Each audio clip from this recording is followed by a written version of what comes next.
Hello नमस्कार, कशा आहात सर्वजण? मस्त मजेत ना? तर चला, नवीन एका व्हिडिओमध्ये मी सुजाता आपल्या सगळ्यांचं अगदी मनापासून स्वागत करते. आणि आज 15 दिवसांनी ताक परत एकदा करायला घेतलं होतं. आणि भाऊजींचं असं म्हणणं होतं की लोण्याचा केक कधी बनवून देता, लोण्याचा केक कधी बनवून देता, कारण तो खूप आवडतो त्यांना. मग म्हटलं संध्याकाळच्याच वेळी तर ताक करायला वगैरे घेतलं होतं, लोणी वगैरे ताक वगैरे करून घेतलं. म्हटलं थोडासा केक आता माझ्या स्टाईलमध्ये तुम्हाला दाखवावं मी कसा बनवते.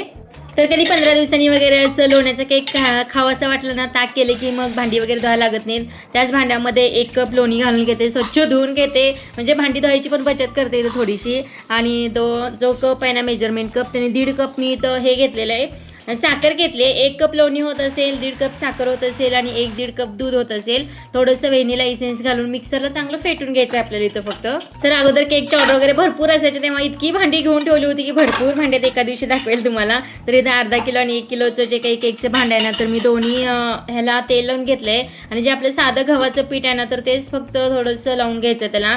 फक्त तेलाचा हात लावला आणि वरून गव्हाचं पीठ शिंपडलं आहे, बाकीचं काहीसुद्धा केलेलं नाही. गव्हाच्या पिठाने एकदम इझी असा केक निघतो, किंवा बटर पेपर वगैरे पण लावायची काहीच गरज नाही. एकदम साधा सिंपल हा केक आहे आणि पटकन होणारा सुद्धा आहे.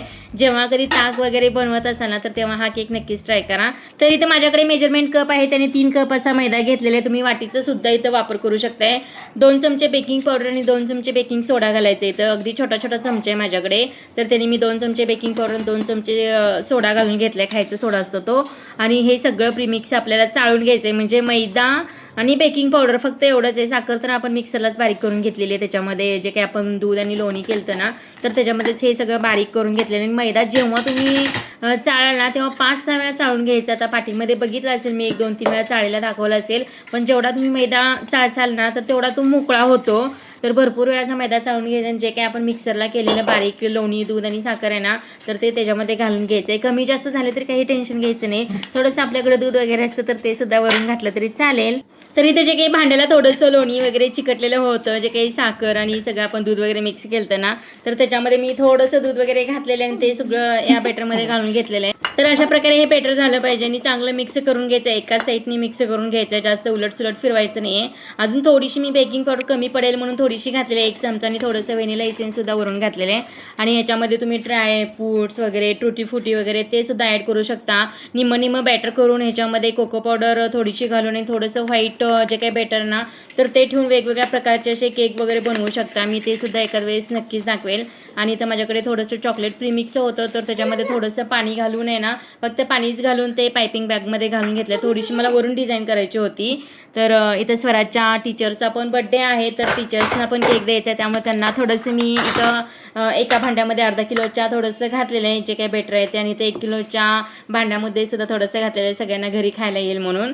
तर निम्म थोडंसं घातलेलं आहे त्याच्यामध्ये. आणि चॉकलेट्सचं जे काही प्रीमिक्स होतं ना, तर ते मधल्या लेअरमध्ये थोडंसं घालून घेतलं आहे दोन्ही भांड्यामध्ये.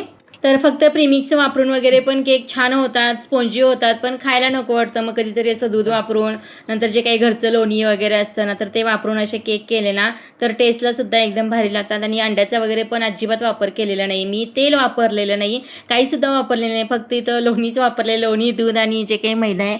तर तुम्ही गव्हाचं पीठसुद्धा इथं हे करून थोडंसं कधीतरी ट्राय करू शकता केक. गव्हाच्या पिठाचा सुद्धा खूप छान केक होतो. आणि जे काही राहिलेलं बॅटर होतं ना, तर ते वरच्या साईडनी मी सगळीकडून घालून घेतलेलं आहे. थोडंसं टॅप करायचं, म्हणजे जे काही आतमध्ये एअर वगैरे आहे तर ते निघून जाते. आणि थोडंसं जे काही पायपिंग बॅगमध्ये इथं जे चॉकलेट प्रीमिक्स आहे ना, तर ते घालून त्याच्यावरून छान अशी डिझाईन करून घेणार आहे. तर दोन्ही भांड्यांना इथं मी घालून घेतलेलं थोडंसं चॉकलेट प्रीमिक्सचं, फक्त राऊंडमध्ये फिरवून घ्यायचं आहे आपल्याला इथं सगळं हे जे काही चॉकलेट प्रीमिक्स आहे ते. तर याच्या अगोदरसुद्धा हा जो काही मी लोण्याचा केक बनवते ना, तर तो आपल्या यूट्यूब चॅनलवरती अपलोड केलेला आहे. 1-2-3 व्हिडिओ केलेले आहेत, बरेच दिवस झालं. तर म्हटलं आज थोडंसं करायचंच आहे, तर तुमच्याशी थोडंसं शेअर करावं. तर इथं 3 मेजरमेंट कप आहेत ना, तर मैदा घेतलेला आहे. आणि जर तुम्हाला थोड्याच प्रमाणात करायचं असेल ना, तर 1-1.5 कपामध्ये सुद्धा तुम्ही करू शकता.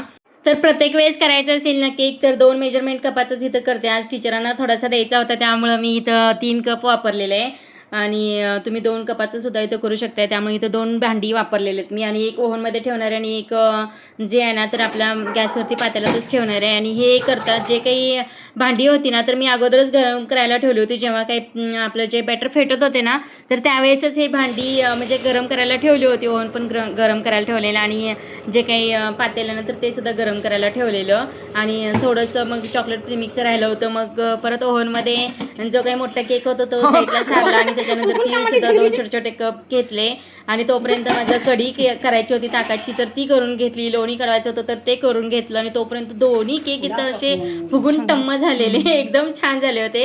हा आहे ओव्हनमधला केक आणि दुसरा आहे तर तो पातेल्यातला तर एकदम फुलूनच आलेला असा. तर एकाची अवस्था ही आणि एकाची अवस्था ती असं म्हटल्यागत परत झालं, कारण हा केक वगैरे ब्राऊन कलर मला जास्त आवडतो त्यामुळं हा तर झालेलाच आणि ओव्हनमध्ये जरा थोडंसं ठेवला मी अजून थोडासा ब्राऊन व्हायला. तर माझ्याकडून दोन्ही वरचे रॉड असतात ना तर ते चालू करायचे होते आणि चुकून वरच्या साईडचा एकच रॉड चालू झाला सेटिंग करते वेळेस आणि हा वरून थोडासा करपलेला आहे केक, म्हणून म्हणते की एक असा झाला पूर्ण फुलून उमलला आणि एक आहे तर तो करपला. एवढी सगळी मेहनत केली पण छान होतं टेस्टला, तुम्ही एकदा नक्कीच ट्राय करा. आणि जो काही पातेल्यातला केक आहे ना तर तो एकदम भारी झालेला आणि ओव्हनमधला सुद्धा झाला आहे तर तो एकदम छान झाला आहे. वरून थोडंसं जे काही चॉकलेट प्रीमिक्स आहे ना तेच फक्त करपलेलं आहे आणि आतून आहे तर तो एकदम सॉफ्ट केक आहे. तर हा टीचर्सना द्यायचा तर तो मी काढून घेते अगोदर, हा सुद्धा तुम्हाला दाखवते केक कसा झाला तो. तर स्वराचं म्हणणं होतं की आईस केक वगैरे बनवून दे, पण ते कधी सेलिब्रेशन वगैरे करतात माहीत नाही आहे आणि फ्रीज वगैरे लागतं आईस केक वगैरे बनवायचं आणि उन्हाळा असला म्हणजे मेल्ट होतात लगेच, त्यामुळे अशा काही प्रकारचा मी इथं केलेलं आहे. तर डिझाईन वगैरे पण जास्त करायला लागत नाही, आता थोडंसं डेकोरेशन वगैरे करून देईल तिला मी काहीतरी. आणि हा सुद्धा आहे बघा तो जो काही ओव्हनमधला आहे ना तर हा मला अजून ब्राऊन पाहिजे होता, म्हणजे खालच्या साईडनी खालचे रॉड चालू करायचे ते चुकून वरचे रॉड चालू झाले आणि त्याच्यामुळं हा असा केक झालेला आहे. पण आतून एकदम सॉफ्ट आहे आणि भारीसुद्धा झालेला आहे, एकदम स्पोंजी झालेला. बघू शकता इथं तुम्ही जसा काही बेकरीतला केक असतो ना तर तसा इथं केक झालेला आहे आपला. तर जो काही ओव्हन आहे ना तर त्याच्यापेक्षा सुद्धा पातेल्यात केलेला केक किती छान झाला बघू शकता इथं तुम्ही. अगदी एकसारखा खालच्या साईडने आणि वरच्या साईडने सुद्धा ब्राऊन कलर व्यवस्थित आला आणि छान भाजलाय. मग थोडासा गार वगैरे झाला आणि म्हटलं आता गरम गरम सगळ्यांना खायला वगैरे देऊया. तर सगळा केक आहे ना तर तो कट वगैरे केला, खायला दिला आणि जे काही तो थोडंसं चॉकलेट प्रीमिक्स राहिलं होतं ना तर त्याचे सुद्धा 2 कप केक छान झाले ते आणि टेस्टला सुद्धा झाले होते आणि सगळ्यांना गरम गरम असा केक खायला दिला. आम्ही सुद्धा खाल्ला, खूप छान झालेला. आता तुम्ही सुद्धा करून पहा, अशा प्रकारचा केक खूप छान होतो आणि एकदम सोपा आहे. तर हा व्हिडिओ तुम्हाला कसा वाटला नक्कीच कमेंटमध्ये सांगा आणि व्हिडिओ आवडला असेल तर जाता जाता व्हिडिओला लाईक शेअर आणि सबस्क्राईब करायला विसरू नका, कमेंट पण करा. चला बाय.